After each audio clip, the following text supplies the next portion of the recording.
Happy Easter. So today we're going to make a turkey. So for my turkey, I actually use a utility turkey, a frozen utility turkey. And so some people say, oh, why do you use a frozen utility turkey? Why don't you get a fresh turkey? And they say, well, maybe you don't love your family enough. But no, if you do it right, you can have a great turkey. And if it's a frozen utility turkey. And look at these turkeys. This is a 7 kilo frozen utility turkey. And it was 18 Canadian dollars.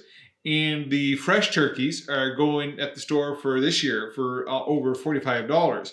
So this is less than half the price for a turkey. And I tell you, it doesn't have to be dry. It can be one of the best turkeys you've ever had if you do it right. So I worked at this, and I've sort of come up with my own system to make sure that the turkey is not dry at all. And so a few things I do is I cook the whole turkey the whole time. I'm going to cook it inside a roasting pot that's sealed. I'm not going to unseal it at all, even though many of the other recipes that I've looked at have all said, either start it or finish it or the whole time is uncovered. Mine's going to be covered the whole time. So that's one thing I'm going to do with it. And then I'll show you some other tricks, how I get it to taste really, really nice. Okay, so we'll put that aside for just a few minutes. So I'm going to start with the stuffing.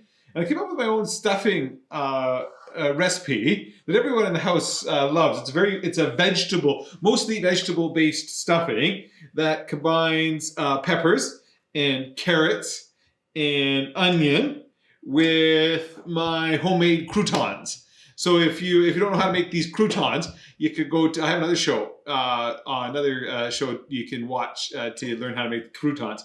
So it's a crouton-based stuffing. And I make it really, really, really easily here. Don't chop much. I just get this food processor that I have. And the first thing I do is to grind up some garlic. Here's a little thing with garlic. We buy garlic in huge bulk, but it doesn't last forever. So you can actually, these are frozen. They work for a lot of things. Just a little tip. Okay, then I can start adding my vegetables. Okay, now I know what you're thinking. You're thinking, how are you going to get all that stuffing into one bird? If you're thinking that, it's because I'm not. I'm making lots of extra stuffing. Then I do a kind of stovetop stuffing right at the end because stuffing's in high demand in this house. We can never get it. We'd have to get the biggest bird in the world if we wanted to stuff it with enough stuffing. So I do some stovetop stuffing at the end. So that's it. You can see this is what my vegetable stuffing looks like. And then I'll just add just a few spices because remember I'm using my croutons and the croutons have lots of spice already in them. So I'll just add a little. I like the paprika in this stuffing. It works really good actually. So put just a bit of paprika, and then I'll put some olive oil. And this is one of those things I use olive oil for. I know I could probably use. I could probably just use canola oil, but I still like the olive oil. And just a little bit of salt. You don't need too much salt. A little salt. Okay, so now that's the stuffing. Okay, so I've washed my turkey already. And some people don't wash turkeys. Some people say, oh, you're not supposed to wash turkeys, or if you go on the internet, you'll see some sites say never wash your turkey, and other sites say you have to wash your turkey. Now I wash because it's frozen turkey, and it's actually, I defrost it in the fridge for 4 days. So it's still a little bit frozen on the inside, so I had to wash it out really good. So anyways, turkey's all washed up. Now, what exactly is a utility turkey? You can kind of see right here that it's missing part of the wing on here. And that's it. Besides that, it's an absolutely normal frozen turkey. So when you go in and you're looking at, if you're going to buy a frozen turkey, I totally suggest buying a utility turkey because it's exactly the same except it's missing one little part. No one will ever notice that. Actually, sometimes I buy a utility turkey and it looks exactly perfect. Like I can never even find what's wrong with it. Okay, so we'll make the stuffing. And as I was saying before, I put just a little bit of stuffing, or just enough stuffing for that I can get in the bird, and I save the rest for later, for stovetop stuffing. And I use my croutons. Oh, and you know what I'm forgetting? So I'm gonna have to run to the fridge here, because I'm forgetting bacon. I always put bacon in. So what I do with the stuffing is I just take a couple of pieces of bacon, and I try to slice them up real thin here. Okay, so I didn't put pepper in before. I like to put a little bit of pepper. So I'm going to add a little bit of pepper. Ooh, that's a lot. That's okay. And a few more croutons. And then I think we just need just a bit more of the vegetables. And I'm hoping I'll get all of that in. Now, I've washed my hands quite carefully. So make sure you wash your hands before you start this, because I'm going to stuff the turkey. You can try using a spoon, any way you want to stuff a turkey, but I have never been anything successful except with my hands stuffing a turkey. So that's what I'm going to do here.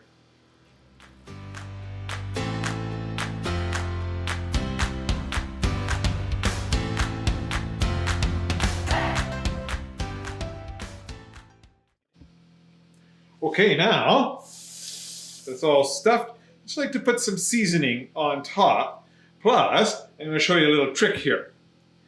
Because it's a frozen turkey, and we're always worried about it not being, about the white meat getting dry, I put a little bit of butter in it. But if you put butter on top, it's just going to run off and it's going to wreck your gravy. You're just going to have to get rid of it.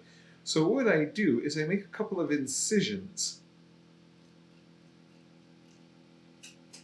Right here. Here.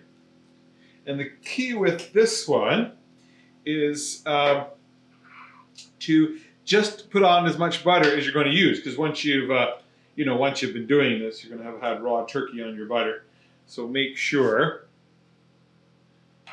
to just have just enough butter that you want to use. And then what you do is, after you make an incision, you can insert the butter right into the turkey. I find that works quite well.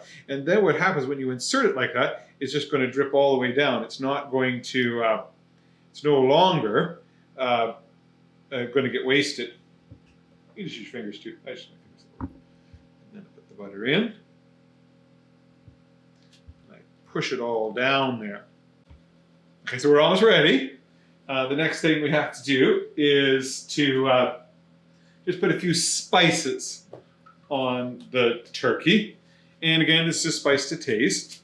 So I always love these Italiano spices that I get at Clubhouse Italiano spice. It's a universal spice. Let's put a little of those on. And put a little bit of salt. But actually, I never put so much salt on anything right these days. I'm trying to cut back on my salt. See, that's healthier for you.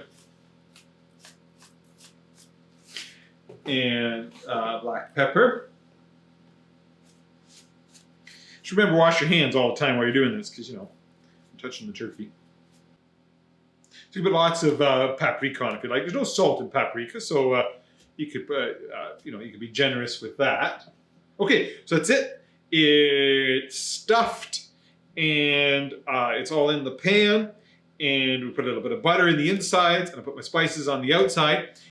Okay, so I'm going to show you a trick. Now, I've never seen anybody else do this with their turkeys. I've never read it on any other recipes, so I think this is my thing.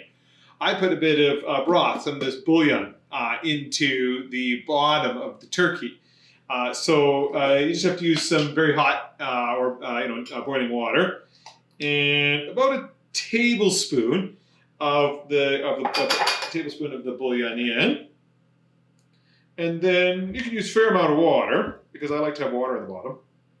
And here's the secret here, is that not only while I'm cooking it will this almost create a steaming in my turkey to keep the meat moist, it also is the base for my gravy. So I can double or even triple the amount of gravy that I can make by using this.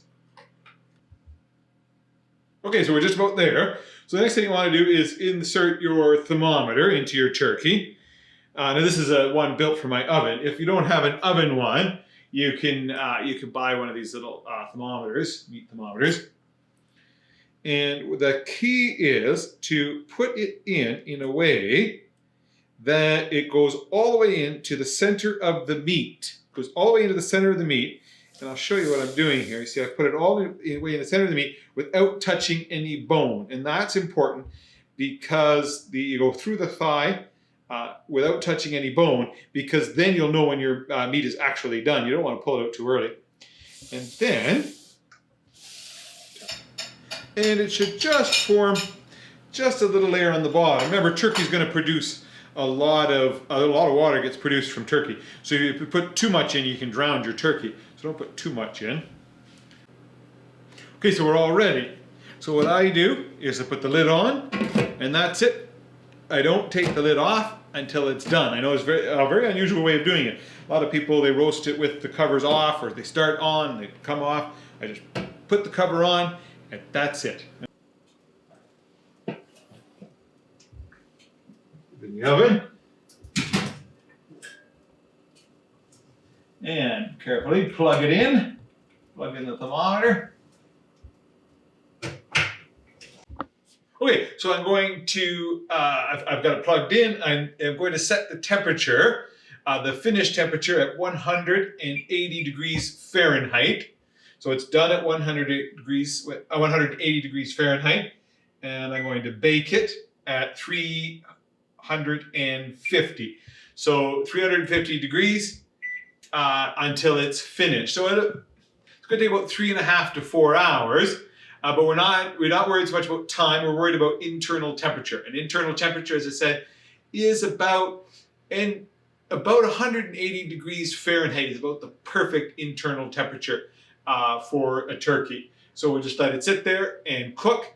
And to say my system is, that's it. When the oven dings and tells me my internal temperature is 180 degrees, then I'm done. And there we have it. It's a finished turkey. And that's going to be delicious, let me tell you. It's cooked perfectly. Okay, now the turkey's out, so it's time to get the gravy ready.